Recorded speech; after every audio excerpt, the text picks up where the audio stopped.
বিসমিল্লাহির রহমানির রহিম। ইন্নাল হামদুলিল্লাহ ওয়াসসালাতু ওয়াসসালামু আলা রাসূলিল্লাহ ওয়া আলা আলিহি ওয়া আসহাবিহি আজমাইন, আম্মা বাদ। কোরআনিক ল্যাঙ্গুয়েজ কোর্সের আজকের 11তম ক্লাস। 11তম ক্লাসে আমরা অত্যন্ত গুরুত্বপূর্ণ একটি বিষয় শিখব। বিষয়টির নাম হচ্ছে নির্দিষ্ট ও অনির্দিষ্ট ইসেম। আমরা বিভিন্ন ভাবে ইসেম শিখেছি, যেমন জেন্ডার বা লিঙ্গের দিক থেকে ইসেম আমরা শিখেছি, সংখ্যা বা আদাদ নাম্বারের দিক থেকে ইসেম শিখেছি। আহ এরকম মুজাক্কার মুয়ান্নাস বা ওয়াহেদ তাসনিয়া জামা এভাবে ইসেম গুলো শিখেছি। আজকের ক্লাসে আমরা নির্দিষ্ট ও অনির্দিষ্ট ইসেম এই ব্যাপারে জানবো। এটার গ্রামাটিক্যাল নাম হচ্ছে আল মাআরিফা, মানে হচ্ছে নির্দিষ্ট ইসেম। ওয়ান নাকেরা বা নাকেরা, নাকেরা শব্দের অর্থ অনির্দিষ্ট ইসেম। তাহলে মাআরিফা, নাকেরা, এই মাআরিফা এবং নাকেরা নিয়ে আজকে আমাদের ক্লাসে আলোচনা হবে। এটাও খুবই গুরুত্বপূর্ণ একটা বিষয়। এই মারেফা নাকেরার মধ্য থেকে আমরা আহ, ইসমে ইশারা বা ইশারা জাতীয় ইসেম, এটা আমরা শিখব। এটা ওই আলোচনারই একটা অংশ হিসেবে আমরা শিখবো ইনশাআল্লাহ। তো এই ক্লাসে আমরা আসলে কি শিখবো এটা আমরা একটু দেখে আসি। একটা হলো নির্দিষ্ট ও অনির্দিষ্ট ইসেম এর অর্থ নির্ণয় এবং বাক্যে ব্যবহার, এটা আমরা দেখব। যে নির্দিষ্ট অনির্দিষ্ট ইসেমের বাক্যে ব্যবহারগুলো কিভাবে হতে পারে এটা আমরা শিখব। এবং নির্দিষ্ট অনির্দিষ্ট ইসেমের পরিচয়ও আমরা জানবো, বা কিভাবে আমরা বুঝবো যে এই ইসেমটা নির্দিষ্ট একটা অর্থ দিচ্ছে আর এই ইসেমটা অনির্দিষ্ট অর্থ দিচ্ছে। যেমন আমরা একটু যদি উদাহরণ দেই এইভাবে, আমি যদি বলি যে আমাকে একটি কলম দিন, তখন আপনি আমাকে যে কোনো একটা কলম আমাকে দিলেই হবে। কিন্তু আমি যদি বলি কলমটা দিন বা ওই কলমটা দিন, তখন কিন্তু আপনি যে কোনো কলম দিলে হবে না, আমি যেই কলমটাকে ইশারা করেছি ওই কলমটা দিতে হবে। মানে প্রথম বাক্যে আমরা দেখেছি আমাকে একটি কলম দিন, মানে কলমটা এখানে অনির্দিষ্ট, যে কোনো কলম দিলেই হবে। আর যখন আমি কলমটা বলেছি তখন একটা নির্দিষ্ট কলমকে আমি ইঙ্গিত করেছি।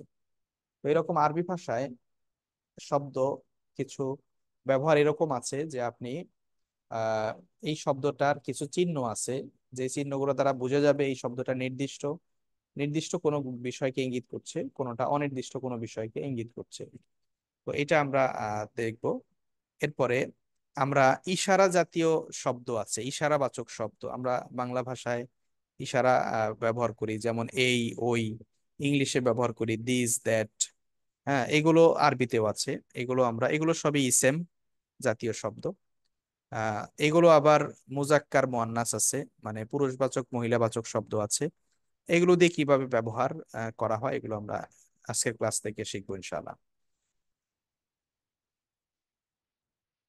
তো নির্দিষ্ট অনির্দিষ্ট ইসেম আমরা একটু উদাহরণ দেখে আসি। উদাহরণ দেখলে আমরা বুঝবো যে আসলে কোনটা দ্বারা নির্দিষ্ট ইসেম বোঝাচ্ছে, কোনটা অনির্দিষ্ট ইসেম বোঝাচ্ছে।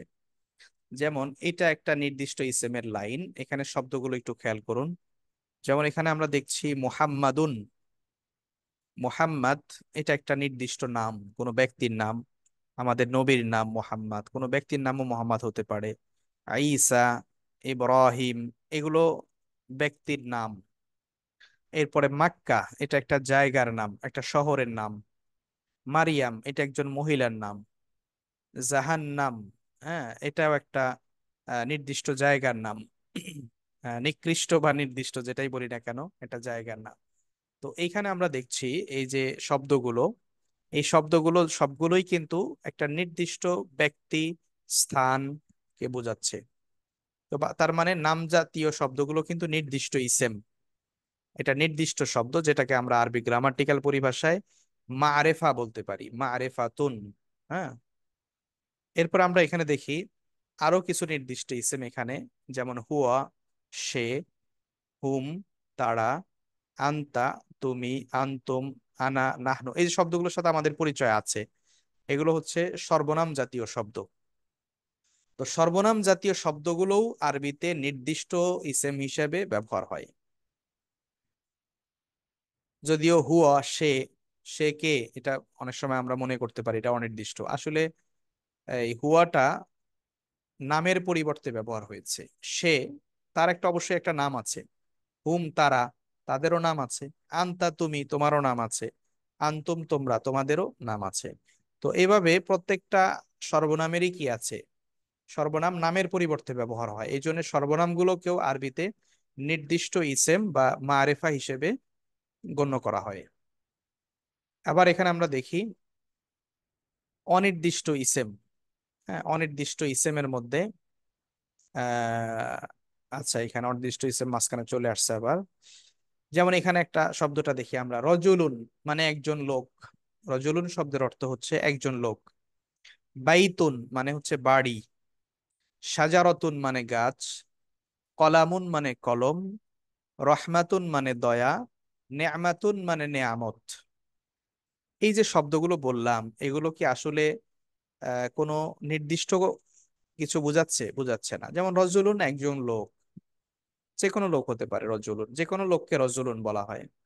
বাইতুন বাড়ি বা ঘর যেটাই বলি না কেন, হ্যাঁ, এটা যে কোনো ঘর হতে পারে। সাজারতুন গাছ, যে কোনো গাছকে বোঝানো হতে পারে। সাধারণত কোনো শব্দের শেষে যদি এরকম তানবিন থাকে, হ্যাঁ, শুরুতে আলিফ লাম না থাকে, বা শুরুতে আলিফ লাম দেয়া যায় কিন্তু আলিফ লাম নেই, কিন্তু শেষে তানবিন আছে, এরকম শব্দগুলো অনির্দিষ্ট ইসেম হিসেবে ধরা হয়, যদি সেটা সর্বনাম না হয়, নির্দিষ্ট কোনো নাম না হয়। তো সেখানে আমরা দেখছি এখানে রজুলুন একজন লোক, বাইতুন একটি বাড়ি, এই যে শব্দগুলো, এগুলো সবগুলোই কিন্তু অনির্দিষ্ট ইসেম। হ্যাঁ, আবার দেখেন এই শব্দগুলো আমরা ডান পাশে আবার লিখেছি। ডান পাশে এখানে লিখেছি কিন্তু একটা কাজ করেছি, সেটা হলো শুরুতে একটা করে আলিফ লাম দিয়ে দিয়েছি। হ্যাঁ, যেমন রজুলুনের শুরুতে এখানে আমরা লিখেছি আর রজুলু। আপনাদের একটা নিয়ম বলেছি, সেটা হলো কোন শব্দে একই সাথে আলিফ লাম এবং তানবিন হয় না। হ্যাঁ, যেমন এই রজুলুন এখানে তানবিন হয়েছে শেষে, আর রজুলু এখানে কিন্তু রজুলু এক পেশ হয়েছে। কেন? কারণ যে শুরুতে আলিফ লাম দেয়া হয়েছে। কোন শব্দের শুরুতে আলিফ লাম থাকলে তার শেষে কখনোই তানবিন দেয়া দেয়া যায় না, বা দিয়ে পড়া যাবে না। এক জবর এক জের এক পেশ হতে পারে, কোনো সমস্যা নেই, সেটা নিয়ম অনুযায়ী হবে। তো এখানে দেখুন রজুলুন মানে একজন লোক, কিন্তু আলিফ লাম দেওয়ার কারণে আর রজুলু মানে হচ্ছে লোকটি, যেটাকে আমরা ইংলিশে বলি দি ম্যান। দা ম্যান বা দি ম্যান যেটাই বলি না কেন। তো এখানে ইংলিশে এই আলিফ লাম দ্বারা মূলত ওই নির্দিষ্ট করা হয় রজুলুন a man, R R রজুলু the man, এরকম বোঝাবে, বা নির্দিষ্ট লোক। বাইতুন বাড়ি। আল বাইতু মানে বাড়িটি। আল বাইতু বাড়িটি, এটা তার নির্দিষ্ট ইসেম বোঝাচ্ছে। সাজারতুন গাছ। আর সাজারতু অর্থ হবে তখন গাছটি। কলামুন কলম। আল কলামু কলমটি। রহমাতুন দয়া। আর রহমাতু দয়াটি, অথবা যে কোনো নির্দিষ্ট দয়াকে বোঝানো হচ্ছে। সবসময় টি দিয়েই নির্দিষ্ট হবে এমন নয়, কখনো আর রহমা দ্বারা নির্দিষ্ট কোনো দয়াকে বোঝানো হতে পারে, যে আল্লাহ তাআলার এই দয়াটাকে বোঝানো হয়েছে। এরপরে নেয়ামাতুন মানে নেয়ামত। আর আর নেয়ামাতু মানে নেয়ামত, নির্দিষ্ট নেয়ামত। তো এভাবে এই শুরুতে আলিফ লাম থাকার কারণে এটাও কিন্তু এই যে অনির্দিষ্ট শব্দের সাথে শুরুতে আলিফ লাম যুক্ত করে এখানে কিছু নির্দিষ্ট শব্দ করা হয়েছে। আবার দেখুন এই অনির্দিষ্ট শব্দগুলো এখানে আবার এগুলোর সাথে আমরা কিছু শব্দ যুক্ত করে ব্যবহার করেছি। হ্যাঁ, যেমন রজুলুন মানে একজন লোক আমরা পড়েছি, কিন্তু এখানে রজুলুনের পরে এই রজুলকে আল্লাহর সাথে সম্পর্ক করে দিয়েছি। যেমন রজুলুল্লাহ মানে আল্লাহর লোক। বা এখানে যদি আমরা রসুলুন দেই, তাহলে আমরা যদি বলি রসুলুল্লাহ, আল্লাহর রসুল। এমনি রাসূল শব্দটার অর্থ কিন্তু দূত বা মেসেঞ্জার। যে কোনো মেসেঞ্জারকেই রাসূল বলা হয়। যে কোনো দূত, আপনি কোথাও দূত পাঠিয়েছেন, আরবিতে গ্রামারের পরিভাষায় তাকে বলা হবে রসুল। হ্যাঁ, মেসেঞ্জার যেটার সাধারণ ইংলিশ, বা আমরা বলতে পারি রসুলনের শাব্দিক অর্থ হলো বার্তা বাহক। তো এখানে যখন আমরা বলবো রসুলুল্লাহ, আল্লাহর রাসূল, তখন কিন্তু যে কোনো মেসেঞ্জারকে বোঝাবে না। তখন রসুলুল্লাহ দ্বারা বোঝাবে যে আল্লাহ তাআলা যাকে যার মাধ্যমে মানব জাতিকে হেদায়েত দেওয়ার জন্য, যার মাধ্যমে আল্লাহ তাআলার বাণীগুলো আল্লাহ তাআলা মানুষের কাছে পৌঁছান, তাকেই কেবলমাত্র তখন রসুল বলা হবে। ঠিক আছে, সব দুধকেই তখন আর বলা হবে না। এমনি সাধারণ রসুল অর্থ হলো দুধ। আর রসুল্লাহ যখন আমরা বলবো আল্লাহর রসুল, এটা বোঝার একটা উপায় হলো যেমন এখানে রজুলুন এই শব্দটাকে আল্লাহর সাথে সম্পর্ক করে দেয়া হয়েছে। আর কোন ইসেমকে যখন অন্য একটা ইসেমের সাথে সম্পর্ক করা হয়, তখন যার সাথে সম্পর্ক করা হয় তার শেষে একটা জের হয়। এই যেখানে আপনারা দেখছেন এখানে জের, হ্যাঁ জের হয়েছে রজুলুল্লাহ। যেমন আরেকটা দেখি আমরা, বাইতুন মানে বাড়ি, কিন্তু এখানে আমরা দেখছি এই বাড়িটাকে আল্লাহর সাথে সম্পর্ক করা হয়েছে। বাইতুল্লাহ মানে আল্লাহর বাড়ি বা আল্লাহর ঘর, যেটা কাল কাবা আল মুশাররফা, পবিত্র কাবা শরীফকে বাইতুল্লাহ বলা হয়ে থাকে, এটা একটা নির্দিষ্ট ঘর। হ্যাঁ, তখন এই এমনি বাইতুন মানে ঘর বা বাড়ি, কিন্তু যখন আমরা এই বাইতকে আল্লাহর সাথে সম্পর্ক করে দিলাম, তখন এটা আর অনির্দিষ্ট থাকলো না। এই বাইতটা, এই বাড়িটা, তখন এই বাড়িটা হয়ে গেল আল্লাহর বাড়ি। আবার সাজারতুন মানে গাছ, এই গাছটাকে যখন আমরা জান্নাতের সাথে সম্পর্ক করে দিলাম, সাজারাতুল জান্নাতি, তখন আর এটা যে কোনো গাছ হবে না, তখন এটা জান্নাতের গাছ হয়ে গেল, সাজারাতুল জান্নাতি। হ্যাঁ, জান্নাতের গাছ। যখন আপনারা দেখবেন দুইটা ইসেম এরকম পাশাপাশি আছে, সাজারাতুন এটা একটা ইসেম, জান্নাত এটাও একটা ইসেম, কিন্তু এই দুইটা ইসেম পাশাপাশি আছে, পরের ইসেমটাতে জের আছে, তখন আপনারা অর্থটা করবেন এইভাবে শেষ থেকে, সাজারাতুল জান্নাতি মানে জান্নাতের গাছ, এভাবে শেষ থেকে অর্থ হবে। এবং এটাকে সাথে সম্পর্ক করে দিতে হবে, সাজারাতুনের সাথে জান্নাতকে সম্পর্ক করে দিতে হবে। যেমন এমনি কলামুন মানে কলম, কিন্তু আমি যদি বলি কলামুর রসুলি, রসুলের কলম, তখন এটার যে কারো কলম থাকলো না। আবার যদি বলি কলামুকা, তোমার কলম, তখনও এই কলমটা নির্দিষ্ট হয়ে গেল। মানে কোনো অনির্দিষ্ট শব্দকে যদি নির্দিষ্ট কোনো শব্দের সাথে সম্পর্ক করা হয়, তখনও ওই অনির্দিষ্ট শব্দটাও নির্দিষ্ট হয়ে যায়।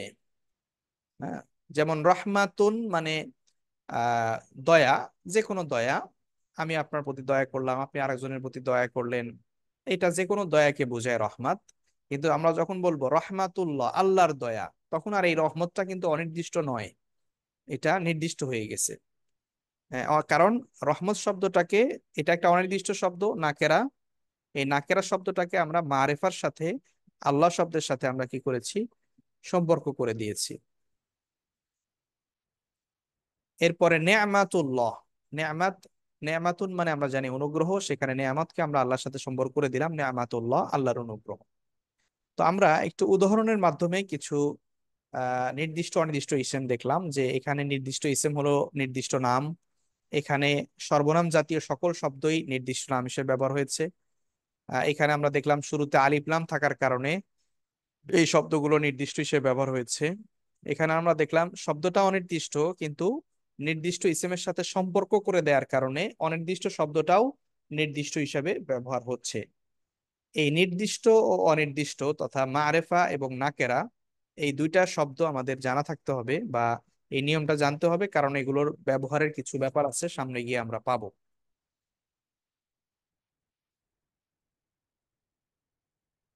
তো নির্দিষ্ট ইসেম, এটা কত প্রকারের নির্দিষ্ট ইসেম আছে আরবি ভাষায়, এটা আমরা একটু দেখে আসি। প্রথমত নির্দিষ্ট ইসেম হলো নির্দিষ্ট নাম যা আছে, যত ধরনের নির্দিষ্ট নাম আছে, ব্যক্তির নাম, বস্তুর নাম, স্থানের নাম, এরপরে সময়ের নাম, অথবা যে কোনো কিছুর নাম যদি হয়, প্রাণীর নাম, সবই নির্দিষ্ট ইসেম হিসেবে আমরা গণ্য করব। দুই নাম্বার, সর্বনাম বা দমির, দমির জাতীয় যে শব্দগুলো আছে, সেটা যুক্ত জমির হতে পারে, মুক্ত জমির হতে পারে, সবই নির্দিষ্ট ইসেম। এরপর আরেকটা প্রকার আছে এখানে আলিফ লাম যুক্ত শব্দ, এটাও কিন্তু কি আহ নির্দিষ্ট ইসেম হবে। এরপরে নির্দিষ্ট শব্দের সাথে যুক্ত অনির্দিষ্ট শব্দ, যেমন এখানে কিতাবুন, এটা অনির্দিষ্ট শব্দ, কিতাবুন মানে বই। এই শব্দটাকে আমরা খালেদ, খালেদ একটা নির্দিষ্ট নাম। তো এই অনির্দিষ্ট শব্দ কিতাব, এটাকে আমরা নির্দিষ্ট নাম খালেদের সাথে যুক্ত করে দিলাম, সম্পর্ক করে দিলাম, তো হয়ে গেল কিতাব ও খালিদিন, খালেদের কিতাব। তখন এটা কিন্তু, এই কিতাবটা আর অনির্দিষ্ট থাকলো না। দেখতে মনে হচ্ছে এটা অনির্দিষ্ট, কিন্তু খালেদের সাথে সম্পর্ক করার কারণে এই কিতাব শব্দটা নির্দিষ্ট হয়ে গেল। তো সেক্ষেত্রে এটা বোঝার উপায় হলো, আহ এই কিতাবটা যে নির্দিষ্ট, এটা বোঝার উপায় হলো এর পরের ইসেমের শেষে জের হওয়া। কিতাব শব্দের পরের ইসেমে যদি দেখেন জের হয়েছে, তখন আপনি বুঝবেন এই কিতাবটা অনির্দিষ্ট হলেও এটা একটু নির্দিষ্ট কিতাবকে বোঝানো হচ্ছে। সেই কিতাবটা কার কিতাব? খালেদের কিতাব।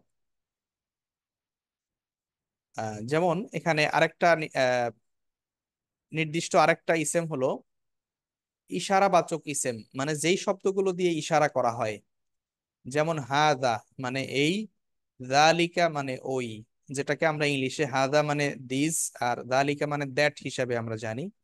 যেমন হাদা কিতাবুন, দিস ইজ এ বুক, এটার আরবি হচ্ছে হাদা কিতাবুন। তো এখানে হাজা দ্বারা এই বা দিস বোঝায়, কিতাবুন মানে বই, মানে এই হাজা এই শব্দটা দ্বারা একটা কিতাবকে ইঙ্গিত করা হচ্ছে, এই বই বা এই হয় একটি বই এই। তো এগুলো ইশারাবাচক শব্দ আরবিতে, বাংলা ভাষায় এরকম আছে। আমরা এটা আজকে আলোচনা করব, আজকের ক্লাসে আমরা এই ইশারাবাচক ইসেম গুলো একটু জানবো এবং এগুলোর কিছু ব্যবহার আমরা শিখবো ইনশাআল্লাহ। এরপরে সম্বন্ধবাচক ইসেম, এটাও আমরা সামনের একটা ক্লাসে শিখবো, তা আজকে এটা আমরা আলোচনা করছি না। এরপর আহ্বানকৃত ইসেম, হ্যাঁ, যেমন কোন হরফ দ্বারা, যেমন ইয়া আইয়ুহা, এগুলো আমরা হরফের অধ্যায় পড়েছি। ইয়া মানে হে বা ওহে, আইয়ুহা মানে হে বা ওহে, এই দুইটা শব্দ হলো আহ্বানকৃত হরফ। তো এই আহ্বানকৃত হরফ দিয়ে যে ইসেম গুলোকে আহ্বান করা হয়, যেমন এমনি ওয়ালাদুন মানে ছেলে, যে কোনো ছেলে, কিন্তু আমরা যদি বলি এই ছেলে এদিকে আসো, ইয়া ওয়ালাদ, হ্যাঁ, অথবা এই ছেলে, তখন আর এই ছেলেটা আর অনির্দিষ্ট থাকলো না, একজন লোক, রজুলুন মানে একজন লোক, এই যে এখানে রজুল, রজুলুন শব্দের অর্থ হলো একজন লোক। কিন্তু আমরা যখন রাস্তায় কোনো লোককে বলি এই লোক এদিকে আসেন, তখন কিন্তু অন্য লোক বুঝাবে না, ওই লোকটাই বুঝাবে, নির্দিষ্ট লোক। তো এরকম আহ্বানকৃত আহ হরফ মানে আহ্বানকৃত বা আহ্বান করার যে হরফগুলো আছে, এই হরফগুলো দিয়ে যাকে আহ্বান করা হবে সেটা যদি অনির্দিষ্ট হয়, তখন আহ্বান করার পরে কারণে সে নির্দিষ্ট হয়ে যাবে। তো আশা করি আপনারা নির্দিষ্ট ইসেম, এই এগুলোই সাধারণত নির্দিষ্ট ইসেম হিসেবে ব্যবহার হয়। তো এগুলোর বেশ কিছু প্রকার আমরা ইতিমধ্যে আলোচনা করেছি। দুইটা আলোচনা বাকি আছে, এটা হলো ইশারাবাচক আর সম্বন্ধবাচক। আজকে আমরা ইশারাবাচক ইসেম আলোচনা করবো ইনশাআল্লাহ। তো ইশারাবাচক ইসেম, এই ইসেমের সংখ্যা হচ্ছে 6টি, কিন্তু এর ব্যবহার হয়েছে হলো 994 বার। কোরআনে 994 বার এই 6টা ইসেমের ব্যবহার হয়েছে। তার মানে এটাও বেশ ব্যাপক ব্যবহার আছে। তো সুতরাং এটা আমরা একটু শিখে নেই। তো সাধারণত আমরা কোনো ব্যক্তি বা বস্তুকে ইশারা করতে বাংলা ভাষায় কিছু শব্দ ব্যবহার করি, যেমন এই, ওই, এগুলো, ওগুলো, ইনি, উনি, ওনারা, ওরা, এটা, ওটা।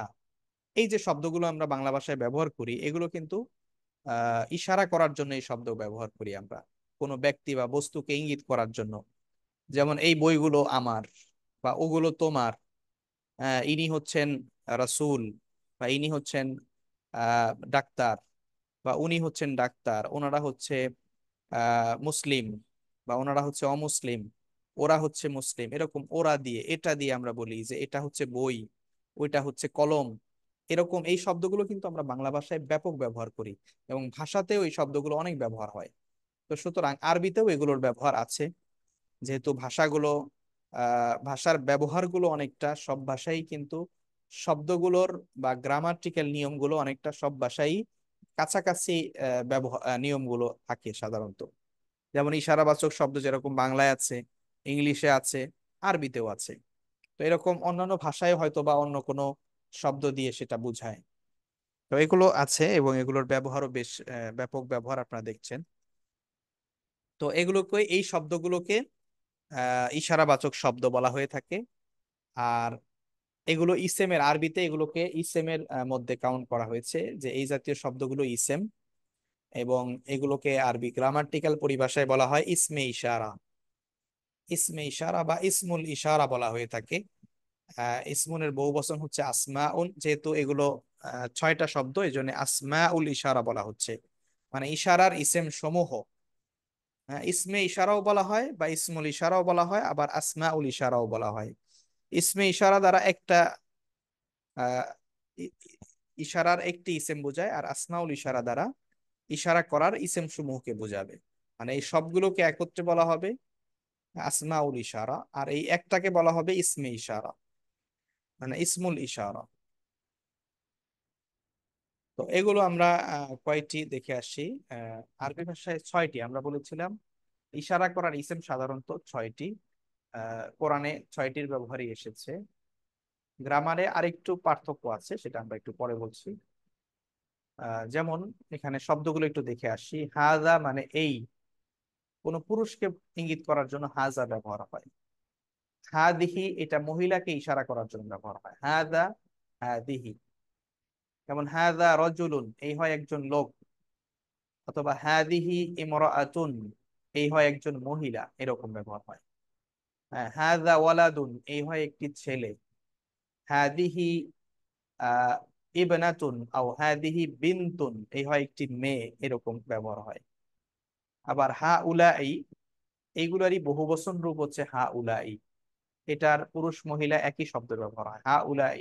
যেমন হা উলা ইল মুসলিমুন, এরা হচ্ছে মুসলমান। হ্যাঁ, আবার যালিকা, এই তিনটা হচ্ছে এই কাছের কোন ইসেমকে ইঙ্গিত করার জন্য, ইশারা করার জন্য এই তিনটা ব্যবহার হয়। আর পরের তিনটা হচ্ছে দূরের কোনো ব্যক্তি বা বস্তুকে ইঙ্গিত করার জন্য ব্যবহার হয়।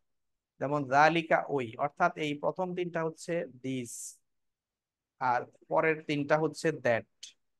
হ্যাঁ, বা দোজ। হ্যাঁ, এরকম। তো যালিকা মানে ওই, এটা পুরুষকে বোঝানোর জন্য। আর তিলকা মানে ওই, এটা মহিলাকে বোঝানোর জন্য। যেমন যালিকা রজুলুন, ওই হয় একজন লোক। তিলকা ইমরাআতুন, এই হয় একজন, ওই হয় একজন মহিলা, এরকম ব্যবহার হয়। হ্যাঁ, যেমন যালিকা তালিবুন, ওই হয় একজন ছাত্র। তিলকা তালিবাতুন, ওই হয় একজন ছাত্রী, এরকম ব্যবহারটা পার্থক্য। এরপরে উলাইকা, উলাইকাল মুসলিমুন, ওরা হচ্ছে মুসলমান। হ্যাঁ, এরপরে উলাইকা দ্বারা দূরের, এটা আহ, পুরুষ মহিলা উভয়ের ক্ষেত্রে ব্যবহৃত। উলাইকা মুসলিমাতুন, ওরা হচ্ছে মুসলমান মহিলা, এরকমও ব্যবহার করা যায়। তো এটাকেই আমরা আহ, তাহলে এইটার অর্থগুলো একটু ভালো করে আয়ত্ত করবেন আপনারা। হাজা, হাদিহি।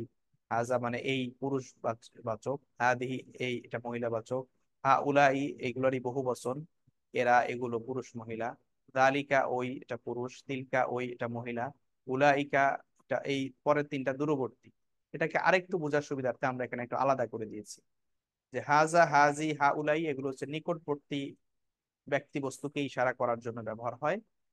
হ্যাঁ, আর দালিকা, তিলকা, উলাইকা এটা দূরবর্তী ব্যক্তি বস্তুকে ইশারা করার জন্য ব্যবহার হয়। এই ক্ষেত্রে হ্যাঁ, হাজার দ্বারা সাধারণত একজনকে, হাদিহি সাধারণত দুইজনকে বোঝায়। এটাও একজনকে, একজন পুরুষ একজন মহিলা। আর হা উলাই এটা বহু বচন বোঝায় সাধারণত। আবার এটাও জালিকা, তিলকা, এটাও দুইটা দ্বারাই একজনকে বোঝায়, বা একটি ব্যক্তি বস্তুকে বোঝায়। উলাইকাও একটি ব্যক্তি বস্তুকে বোঝায়, তবে একটু পার্থক্য আছে। সেটা হলো হাদিহি আর তিলকার ক্ষেত্রে। হাদিহি মানে এই। হাদিহি তলিবাতুন, এই হয় একজন ছাত্রী, এটা যেমন ঠিক আছে।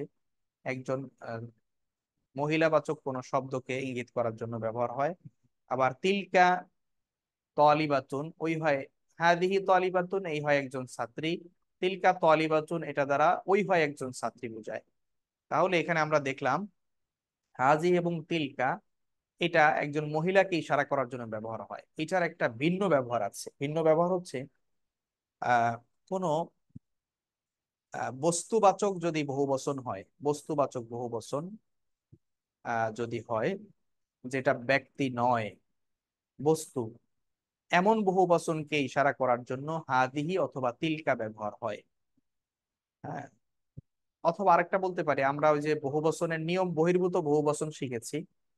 নিয়ম বহির্ভূত বহুবচনের ক্ষেত্রে বস্তুবাচক যদি হয়, সেক্ষেত্রেও আমরা এই হাজি, তিলকা ব্যবহার করতে পারবো। এগুলোর ব্যবহার সামনে আসতেছে, আমরা ব্যবহারগুলো এক নজরে সেখানে দেখবো ইনশাআল্লাহ।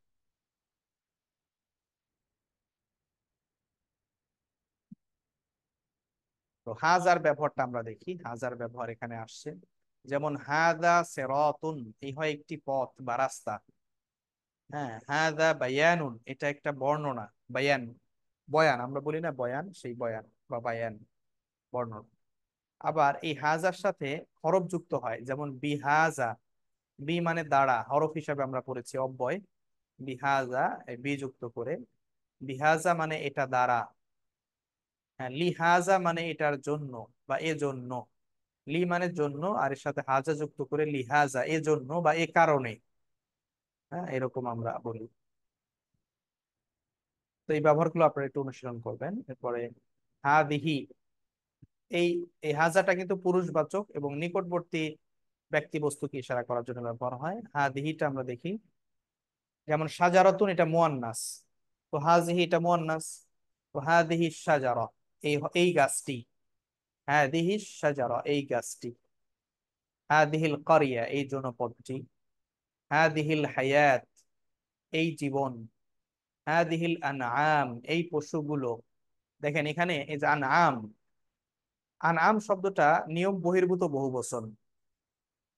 হ্যাঁ, নিয়মের মধ্যে যে বহু বচন গুলো হয় সেগুলো সাধারণত শেষে উনা, ইনা, আতুন, আতিন এগুলো দিয়ে হয়। কিন্তু আনআম এটা নিয়ম বহির্ভূত বহু বচন। তো যার কারণে আবার এটা ব্যক্তি নয়, ব্যক্তি নয় এমন বহু বচন। এটা প্রাণী। তো দেখেন এখানে হাজিহি ব্যবহার হয়েছে। তো এটাই আমরা বলছিলাম যে হাজিহি কখনো কখনো মুয়ান্নাস জাতীয় শব্দকে বা মহিলাবাচক শব্দকে ইশারা করার জন্য ব্যবহার হয়। আবার নিয়ম বহির্ভূত বহুবচনকে ইশারা করার জন্য, কি বহুবচন জাতীয় শব্দগুলোকে ইশারা করার জন্য ব্যবহার হয়। তো এখানে আমরা হা উলাই, এটা বহুবচন শব্দ। হাদা হাদিহিরি বহুবচন রূপ। এটার ব্যবহার আমরা দেখি, যেমন হা উলাইল কওম। হ্যাঁ, অথবা এখানে আমরা দেখি আলা হা উলাই, আলা মানে উপরে, হা উলাই মানে এদের। আলা মানে উপরে, এটা অব্যয়, এটা আমরা পড়েছি জের প্রদানকারী হরফ। তো আলা হা উলাই এদের উপর। এই যে হা উলাই মানে এদের, মানে এই সকল লোকদের আর কি। হ্যাঁ, এদের উপর। এরপর হা উলাইল কওম এই কওমের লোকেরা। হ্যাঁ, হা উলাই মানে এটা দ্বারা আমরা বুঝাচ্ছি এরা। হ্যাঁ, তো এরা কারা? এই কওমের লোকেরা আর কি। হ্যাঁ, উলাইল কওম এই কওমের লোকেরা বা এই এই কওম বা এই জনপদের লোকেরা। কওম শব্দটা এমনিতেই বহু বচন, কওম দ্বারা একজনকে বোঝায় না, কওম দ্বারা বোঝায় যেখানে বহু লোকের বা অনেক লোকের বসবাস, সেটাকে কওম বলে। কওম মানে জাতি, গোত্র, সম্প্রদায়, এটা দ্বারা কওম বোঝায়। এরপরে লা ইলাহা উলাই, লা মানে আমরা পড়েছি নয়, ইলা মানে দিকে, এটা জের প্রদানকারী হরফ। এটাও একটা হরফ লা, এটা নেতিবাচক হরফ হিসাবে আমরা পড়েছি। লা ইলাহা উলাই এদের দিকে নয়। ইলা মানে দিকে, লা মানে নয়। তো লা ইলাহা উলাই মানে এদের দিকে নয়, এরকম অর্থ হবে। তো আপনাকে আমরা একটু আগেই বলেছি যে আপনারা কিন্তু এই হরফগুলোর অর্থ জানতে হবে। জানলে দেখবেন যে এগুলোর সাথে আপনি অর্থ উঠাইতে আপনার তো আপনাদের এই কোর্সটার উদ্দেশ্য হচ্ছে আপনারা যেন কোরআনের আয়াত পড়ে অর্থ উঠাইতে পারেন। তো অর্থ কিভাবে উঠাবেন এটার প্র্যাকটিস কিন্তু আমরা প্রতিনিয়তই কিছু না কিছু করতেছি। এই প্র্যাকটিসটা আপনারা ধরে রাখতে হলে অবশ্যই যেগুলো শিখতেছি এগুলোর অর্থ সহ একটু শিখতে হবে। এরপর এখানে দেখুন ইন্না হা উলাই, এখানে কিন্তু আমরা পরিপূর্ণ বাক্য লিখি নাই, জাস্ট আপনার হা উলাই শব্দটার কিছু ব্যবহার শিখাচ্ছি। পরিপূর্ণ আমরা কোরআনের আয়াতের ভিতরে পাবো সেখানে। ইন্না নিশ্চয়, হা উলাই এরা, এই যেখানে অর্থ দেওয়া আছে ইনারা, এরা, এগুলো। ইন্না হা উলাই নিশ্চয় এরা, এরকম। এরপরে যালিকা এটা দূরবর্তী ব্যক্তি বস্তুকে ইশারা করার জন্য ব্যবহার হয় এবং এটা পুরুষবাচক শব্দকে ইশারা করে। যেমন যালিকাল কিতাব ওই কিতাবটি। এই কিতাবটা মুজাক্কার শব্দ, পুরুষবাচক শব্দ। কেন? কারণ এটার সাথে মুয়ান্নাসের কোনো চিহ্ন নাই, এই জন্য। হ্যাঁ, তো যালিকাল কিতাব ওই কিতাবটি। এরপরে মিম বাদি যালিকা, মিন মানে হতে, বাদি মানে পরে, যালিকা মানে ওইটা, মানে ওইটার পর থেকে বা এরপর, সহজ বাংলায় বললে আমরা এরপর বা এটার পর, ওটার পর, ওটার পর থেকে বা এটার পর থেকে, ওইটার পর থেকে এরকম হবে, বা এরপর থেকে। মিন বাদি যালিকা, মিন মানে থেকে, বাদি মানে পরে, মিন বাদি পর থেকে। কিসের পর থেকে? যালিকা ওইটার, ওইটার পর থেকে, এরকম অর্থ হবে। যালিকা মাতাউন, যালিকা মানে ওইটা, মাতাউন মানে হলো বিভিন্ন ধরনের ভোগ করার সামগ্রী, যেটা আমরা আমাদের জীবনে ব্যবহার করি, ভোগ করি, ভোগের সামগ্রী। এরপরে ইন্না মানে নিশ্চয়, ফি মানে মধ্যে, ইন্না ফি যালিকা নিশ্চয় ওর মধ্যে বা ওইটার মধ্যে, এরকম বোঝাবে।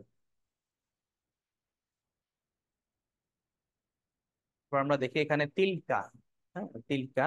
তিলকা মানে, এটা আমরা বলেছিলাম যে তিলকা শব্দটা এটা নারীবাচক শব্দকে ইশারা করার জন্য ব্যবহার হয়, তবে মাঝে মাঝে এটা নিয়ম বহির্ভূত বহুবচনের ক্ষেত্রেও ব্যবহার হয়। এখানে লেখা আছে কথাটা, যেমন তিলকা উম্মাতুন, এই যে উম্মা, এই উম্মা শব্দটা এমনিতেই বহুবচন, আবার এটা মহিলা বাচক চিহ্নও আছে। হ্যাঁ, তো উম্মা মানে জাতি। হ্যাঁ, উম্মাতুন মানেও জাতি, তিলকা উম্মাতুন ওই জাতি। হ্যাঁ, আবার হুদুদুল্লাহ আল্লাহর সীমারেখা, এই যে হুদুদুন, হাদ মানে হলো সীমানা, আর হুদুদুন মানে সীমানা সমূহ। তো হুদুদুল্লাহি দেখেন এখানে জের আছে, তো আল্লাহর সীমানা সমূহ এরকম হবে। হুদুদুন এটাও একটা ইসেম, আবার আল্লাহ এটাও একটা ইসেম। তো হুদুদুল্লাহি অর্থ হবে আল্লাহর সীমানা, তিলকা মানে ওইটা, মানে ওগুলো হচ্ছে আল্লাহর সীমানা, এরকম অর্থটা হবে, ওটা না, মতো অর্থ হবে ওগুলো হচ্ছে আল্লাহর সীমারেখা। এরপর এখানে দেখেন তিলকাল আইয়ামু, ইয়াউমুন মানে দিন, এর বহু বচন হচ্ছে আইয়াম। ইয়াউমুন, ইয়াউমুন শব্দের অর্থ আরবি শব্দ, ইয়াউমুন মানে দিন, এর বহু বচন হচ্ছে আইয়ামুন। তো এটাও নিয়ম বহির্ভূত বহু বচন, যার কারণে তিলকা ব্যবহার হয়েছে, তিলকাল আইয়াম ওই দিনগুলি। হ্যাঁ, তারপর আশারাতুন, এটা 10, এটা তো এমনি বহু বচন আশারাতুন। তো তিলকা আশারাতুন ওই 10টি। হ্যাঁ, তিলকা আশারাতুন ওই 10টি এরকম। এরপর উলাইকা। হ্যাঁ, উলাইকা এটা পুরুষ মহিলা উভয়ের ক্ষেত্রেই বহু বচনের ক্ষেত্রে ব্যবহার হয়। যেমন এখানে উলাইকা আসহাবুল জান্নাহ, উলাইকা ওরা হচ্ছে আসহাবুল জান্নাহ জান্নাতের অধিবাসী। সাহিবুন এক বচন, আর আসহাবুন এটা বহু বচন। সাহিবুন মানে একজন অধিবাসী, আর আসহাবুন মানে অনেক অধিবাসী। তো উলাইকা ওরা হচ্ছে আসহাবুল জান্নাহ, এই যে আসহাব এটা বহু বচন হওয়ার কারণে উলাইকা শব্দ দিয়ে ইশারা করা হয়েছে। হ্যাঁ, একইভাবে উলাইকা আসহাবুন নার, ওরা হচ্ছে জাহান্নামের অধিবাসী। উলাইকা হুমুল মুফলিহুন, ওরাই হচ্ছে সফল কাম। এই যে উলাইকা হুম, হুম মানে তারা, মুফলিহুন মানে সফল কাম, তো বলা হচ্ছে উলাইকা ওরাই হচ্ছে কি সফল কাম। এরপরে উলাইকা মিনাস সালিহিন, উলাইকা ওই সকল লোকেরা বা ওরা, মিনাস সালিহিন সৎকর্মশীলদের অন্তর্ভুক্ত। এই যে মিন মানে, মিনের একটা অর্থ আমরা বলেছিলাম অন্তর্ভুক্ত, এটা হরফ বা অব্যয় জাতীয় শব্দ। তো এখানে মোটামুটি আমরা এগুলো আহ ইশারাবাচক 6টি ইসেম আমরা শিখেছি, হাদা হাদিহি হা উলাই। এরপর আমরা পড়েছি দালিকা, তিলকা, উলাইকা, এগুলো পড়েছি। আহ এই হাদা দালিকা এগুলোর আবার দ্বিবচন রূপ আছে, যেটা কোরআনে ব্যবহার ওভাবে নাই, যার কারণে আপনাদেরকে আমরা দ্বিবচন রূপটা শেখাচ্ছি না, এগুলো গ্রামাটিক্যাল টার্ম হিসেবে কেউ যদি গ্রামার শিখেন তখন সেখানে পাবেন ইনশাআল্লাহ। তো আমরা মোটামুটি এই আয়াতের অনুশীলনে আমরা দেখি, যেমন হাদা সিরাতুম মুস্তাকিম, এই যে এখানে হাজা আছে, যেটা হচ্ছে সোজা রাস্তা, সিরাতুম মুস্তাকিম। এরপরে হাদা বায়ানুল লিন্নাস, এটা হচ্ছে মানুষের জন্য বায়ান, মানে কোরআনকে বোঝানো হচ্ছে, হাদা এটা বায়ান, বায়ান মানে বর্ণনা বিবরণ, লিন্নাস মানুষের জন্য, এই যেখানে লি ব্যবহার হয়েছে। ওয়া এবং হুদান হেদায়েত, ওয়া এবং মাউইজাতুন উপদেশ, কাদের জন্য, লিল মুত্তাকিন মুত্তাকিনদের জন্য, যারা মুত্তাকি আল্লাহকে ভয় করে চলে তাদের জন্য এই কোরআন হচ্ছে বিবরণ, মানে তাদের জন্য কোরআনে বিস্তারিত কথা আছে, তাদের জন্য হেদায়েত আছে, সেখানে তাদের জন্য উপদেশ আছে কোরআনে। এরপরে অথচ আমরা এটা বুঝিও না, বোঝার চেষ্টাও করি না, এই জন্য আমরা হেদায়েত থেকে বঞ্চিত। গোটা মুসলিম উম্মায় যে আমাদের দেশে এত মুসলমান, কিন্তু কোরআনের হেদায়েত থেকে তারা বঞ্চিত, কোরআন বুঝে না। মুসলমান কোরআন পড়ে না, কোরআন জানে না, নামাজ পড়ে না, ইসলামী দিনী আন্দোলন চেতনা এগুলো বুঝে না। এর কারণ হচ্ছে তারা কোরআনের সাথে, কোরআন থেকে বহু বহু দূরে তারা অবস্থান করছে। এই জন্য আমাদের চেষ্টা করতে হবে নিজেরাও শেখা এবং তাদেরকেও শেখানোর চেষ্টা করা। উলাইকা আলা হুদাম মির রাব্বিহিম, উলাইকা ওই সকল লোকেরা বা ওরা, আমরা পড়ে আসছি ওরা, আলা উপরে, কিসের উপরে, হুদান হেদায়েতের উপরে। এই যে আলা এটা মানে উপরে, আমরা পড়েছি কিসের উপরে, সামনে আছে হুদা হেদায়েতের উপর। হেদায়েতটা কার পক্ষ থেকে, মির রব্বিহিম, মিন মানে হতে, রব্বিন মানে রব, রব থেকে, কাদের রব, হিম তাদের রব। এই যে রব্বিহিম, এই আমরা ইসিমের সাথে সরবরাহ যুক্ত করে পড়েছি, এগুলো আপনারা ওই সরবরাহের অধ্যায়ে পাবেন। মির রব্বিহিম, তাদের রবের পক্ষ থেকে। এরপরে ওয়া উলাইকা, আর তারাই, মানে এই যে তাদের পক্ষ, তাদের তারা আল্লাহর পক্ষ থেকে হেদায়েতের উপরে আছে। আবার তাদের জন্য কি রয়েছে, ওয়া উলাইকা হুমুল মুফলিহুন, তারাই সফল কাম, তারাই সফল কাম। এই যে মুফলিহুন, এটা আমরা এখনো পড়ি নাই, এটা সামনে আসবে। তবে এটা বহু বচন বোঝাচ্ছে। মুফলিহ মানে হলো একজন সফল কাম, আর মুফলিহুনা মানে অনেক সফল কাম, মানে যে হুম আসার কারণে মুফলিহুনা হইছে। এরপরে তিলকা উম্মাতুন, হ্যাঁ, তিলকা ওইটা, উম্মাতুন এমন জাতি, কদ খালাত যারা চলে গেছে, মানে যারা ইতিপূর্বে তাদের পার্ট চুকিয়ে গেছে, মানে তারা অতিক্রান্ত হয়ে গিয়েছে। এরপর যালিকাল কিতাব, ওইটা এমন কিতাব, লা রাইবা ফিহি, যেখানে কোনো সন্দেহ নেই। লা রাইবা, লা মানে নেই, রাইবা মানে সন্দেহ, ফিহি সেখানে, মানে তাতে কোনো সন্দেহ নেই।